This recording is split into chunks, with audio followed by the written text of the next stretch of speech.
Arnhem, Arnhem, Arnhem, it's loads of money.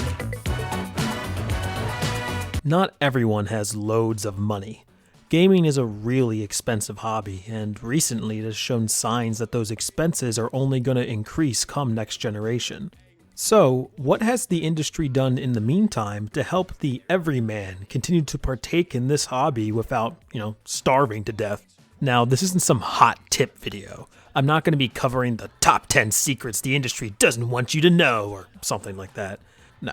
In this video, I'd like to highlight more modern services and options, specifically two relatively new inceptions that I feel have changed the way people can get their paws on games.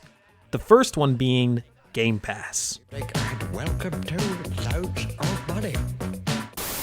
Back in 2017, Xbox would announce and release a service called Xbox Game Pass.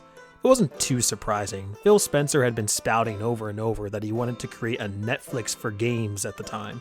He would have been forgiven for writing it off as just another PS Now or OnLive style streaming service, destined to just as quickly be abandoned and forgotten.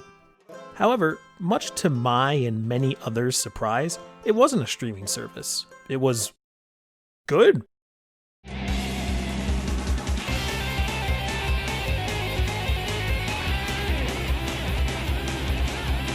For reasons beyond my understanding, companies prior to Microsoft always interpreted the Netflix of games as a streaming subscription. The topic of streaming games is its own video, but to summarize, myself and plenty others don't like the idea of streaming a video game.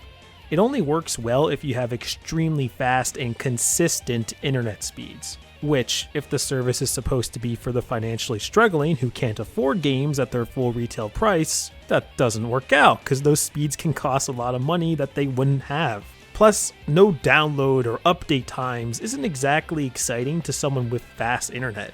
It's only exciting to those with slow speeds, the ones that the service wouldn't work for. You see the problem? Well, it seems Xbox did, and so they built a service around downloading games rather than streaming them. Whether you're on an Xbox or a personal computer, you can pay a monthly fee of $10 to access a huge library of games. Not just cheap bargain bin crap either. Xbox puts their first-party releases at launch on this thing, and sometimes even third parties. Shortly after the Yakuza games made their way to Xbox, they hopped right on the service. As a result, you can pay a $10 fee just to try one brand new $60 game, and worst case scenario, if you don't like it, still have a month to try out hundreds of other games. Phil Spencer has said that this service has caused many to try and buy games that they otherwise wouldn't have, and when you think about it, is that really surprising? What's great about Netflix isn't that it's a streaming service. It's great because for a fraction of the price of owning, say, a single TV series Blu-ray set, I can try out thousands of full, completed series and movies. Then, if there's one I really like, one I'm going to want to watch again without the streaming artifacts, I'll purchase that Blu-ray or box set.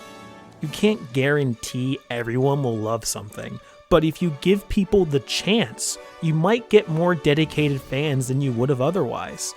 In that sense, Game Pass and now PS Now, after they started taking notes from Xbox, is even better than Netflix. You can download all of these full games for just $10 a month. In Game Pass's case, you can even purchase the game for cheaper after trying it. You're going to see both Sony and Microsoft push these services super hard come next generation, as they should. They're great for everyone, and I can't thank Xbox enough for their consumer-first attitude with its inception. It's only made the industry more accessible and affordable. But not every game is on these services. Some unfortunately even get taken off after some time, so what do you do then? Back in the day, you may have put a game on your Christmas list and hoped a loved one would get it for you. Now, in the digital future, it's more or less the same thing, and that's thanks to the wonderful world of gifting. Now again, I have to stress this isn't a tip video. If it was, the tip here would be, get friends lol. Which, as a living social plane crash, I can understand that isn't something you can just go out and do. However, in the off chance you do have friends, gifting games is a magical experience. I think if I bothered to sit down and count, I'd find that over half of my library on Steam are games that I've either been gifted or have gifted to someone.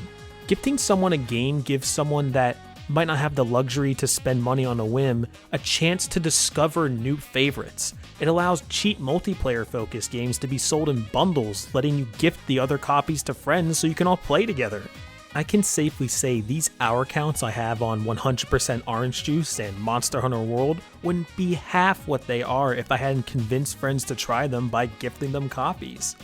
I remember on my friend Luke's birthday, I decided to gift him Yakuza 0 because I thought, he might like this. Now Yakuza is one of his favorite series. The power of being able to at any time seamlessly give or receive any game is simply beautiful. It's made even better by Steam's amazing refund policy. If you don't like the game and want to refund the person who gifted you, refunding it gives the money right back to them. Now that may seem obvious, but in the digital future, most storefronts still lack proper refund policies. In fact, why doesn't PSN have gifting anyway? You only stand to gain financially from including it. The same money is being spent on the game regardless, just the source differs. In fact, there's now more people playing and participating in your ecosystem than there would have been. If this isn't added to PSN by the PS5's release, it'd be a genuine shame. For the same reasons it's great on Steam, it'd be great to gift or receive games to or from friends and followers on PSN. The spirit of gifting shouldn't be exclusive to only certain marketplaces. Trying out a new game on a whim isn't a luxury everyone can afford. And with prices increasing, you'd think that luxury is now only farther out of their reach. Yet somehow, it isn't. Whether you're subscribed to Gamepass or have some extra generous friends, you might find that no matter where you are financially, you have a surprising amount of games to try out nowadays, more so than you probably ever have. I suppose that's because these companies have come to realize that just because you don't have loads of money, shouldn't mean you can't play loads of games.